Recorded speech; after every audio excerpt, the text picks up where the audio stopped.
So what I thought I'd talk about very briefly are exactly identity and inclusion.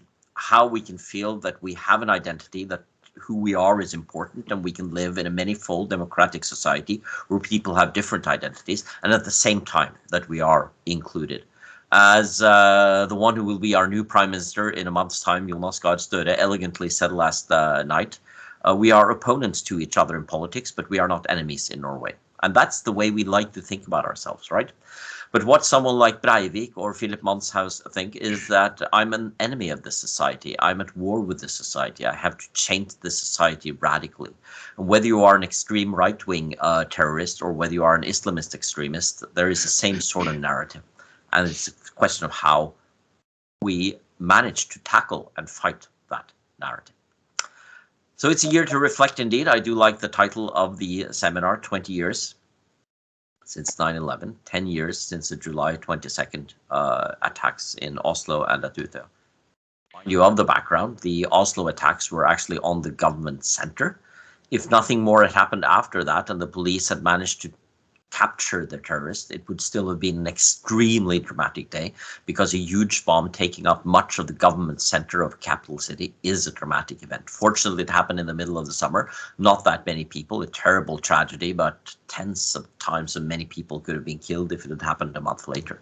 Then, of course, came the terrifying events right after that, where terrorists managed to get out of Oslo and then completed a massacre of 69 people at a political youth camp for the Labour Party at the island of Utøya.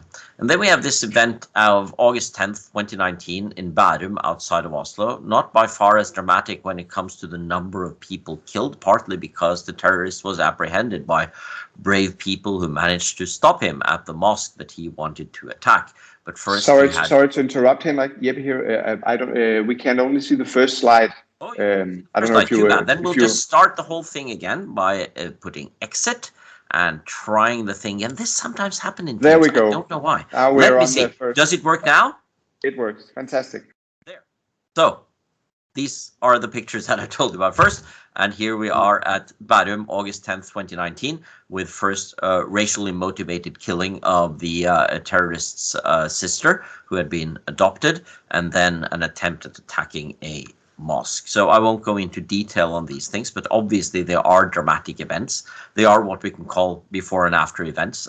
Things are not quite the same afterwards. I sometimes use a quote from Pope Francis, who said something quite interesting last fall in the wake of the pandemic, or rather then right during the worst phases of the pandemic, when he says one does not come out of a crisis the same as before, and the pandemic is a crisis. And we can now, of course, draw parallels to what we're talking about here. Terrorist incidents. And he adds, we emerge from a crisis either better or worse than before. It is up to us to choose. And in many ways, that's what this seminar is about in the whole Save Cities project. How do we choose a path out of these kinds of events that actually make us better? Which is not a path where we will avoid all terror incidents, because they will unfortunately happen again, or at least it's very likely. But the question is how we confront them, and how people think about them, and whether the society that experiences them is an inclusive society where people feel that they belong. So we have these questions of identity, of self-understanding, of inclusion and belonging. And a core part of creating narratives for this in any society is how we talk about these things that happen. We often talk about that in the sociological literature as the construction of memory. How do we remember September 11th? Or July 22nd, or think about something shattering that has happened in your own life or in your local community. And you think back on it 10 or 20 years later, what kind of a memory have we constructed? By which I'm not saying that memories are all constructed, because obviously there was an actual event. But how do we talk about it? How do we think about it? And how does it become part of who we are? Does it become part of a story of something that draws us together, or is something that splits us apart? And of course, the point that Laila emphasized adds to that memory by realizing that the terror is in our midst. So it's not really someone else coming in from the outside and doing something that shatters our society, but we have people who very much feel that they are part of the society. They want to defend the society, are the real core of the society, and then destroying it with these sorts of acts. So as already indicated, we can think of two divergent paths out of this? Growing polarization and more anger, a society where there is a lot of suspicion and where we blame groups for destroying the peace that we would want to have. Or the other is what we often see in the immediate aftermath of such events: increased unity. We have to come together. We are different in our political views, but we are not enemies.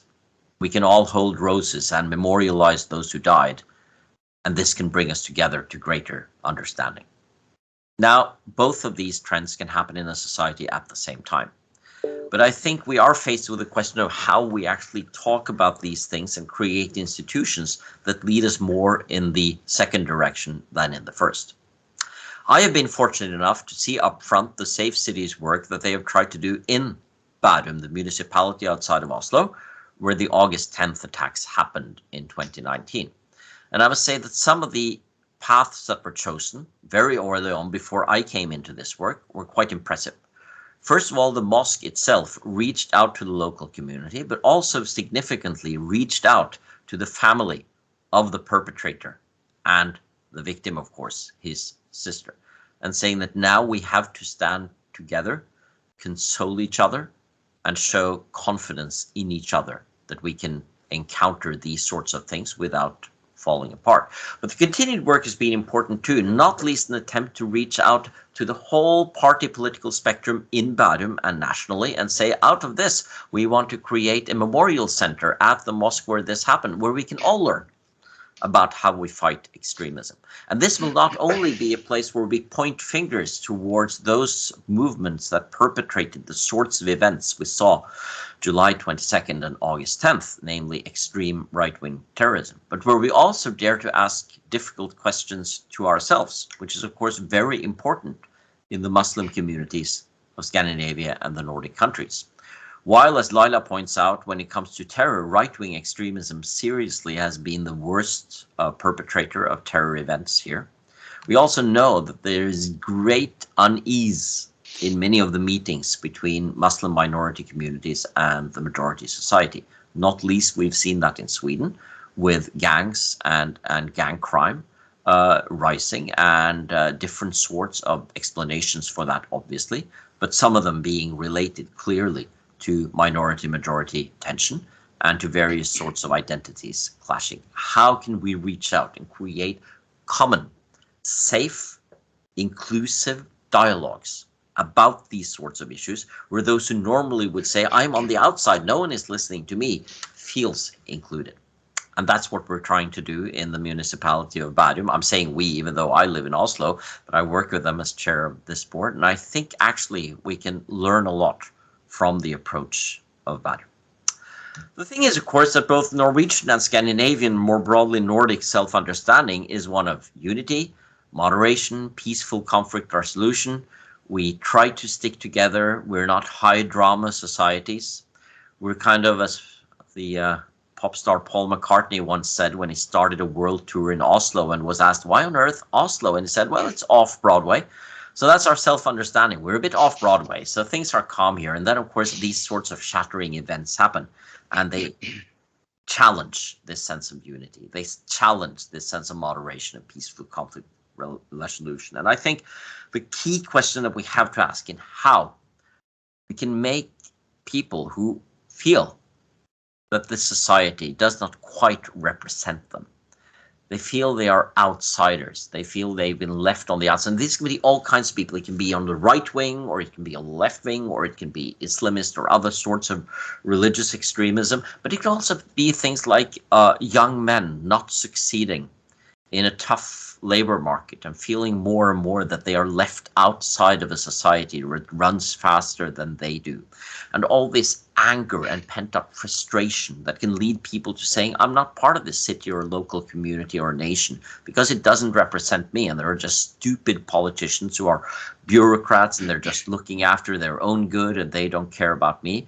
And you get this whole narrative that builds up under senses of being on the outside and being an enemy of the rest of society. And I think that's our main task in creating safe cities, cities where people feel that they are at home, that they are welcomed, that they are included, and where they don't feel that there are elites that are far away building their own safe cities while we are left on the outside in the ghettos. So for me as a philosopher, rather than talking about this quantitatively, I'd like to ask that qualitative question. How can people feel included into a sense of unity that is not exclusionary, but truly inclusive? And I think the way in which we build our cities, present our cities, talk about our cities, is certainly a very important part of that, which is once again why I'm so happy to be part of the Nordic Safe Cities network. I'll end with a brief illustration, since I see on my clock that I have exactly 1 minute left. And it's taken from one of those things that Norwegians think is a world sport and something that everything follows. Of course it's not. It's cross-country skiing. It's something that we really care about and think is the center of the world, but it's not. But we have some cute pictures from cross-country skiing, and my favorite is one that is actually a reality. It's a picture taken from the Winter Olympics in 1998, when one of the greatest Olympians of all time, Bjørn Dæhlie, the Norwegian cross-country skier, has won yet another big event. And they are going to have the flower ceremonies in the finish area, and they are telling him to hurry up because everyone has crossed the finish line and they have to move on. And he says, no, we can't move on because there is one runner who hasn't crossed the finish line yet. His name is Philip Boyt, and he's from Kenya. And Philip Boyt's great dream is to be Kenya's cross-country skier. But obviously there's not a lot of snow where he comes from, not a lot of skiing. So, he's still quite slow, but he does his best.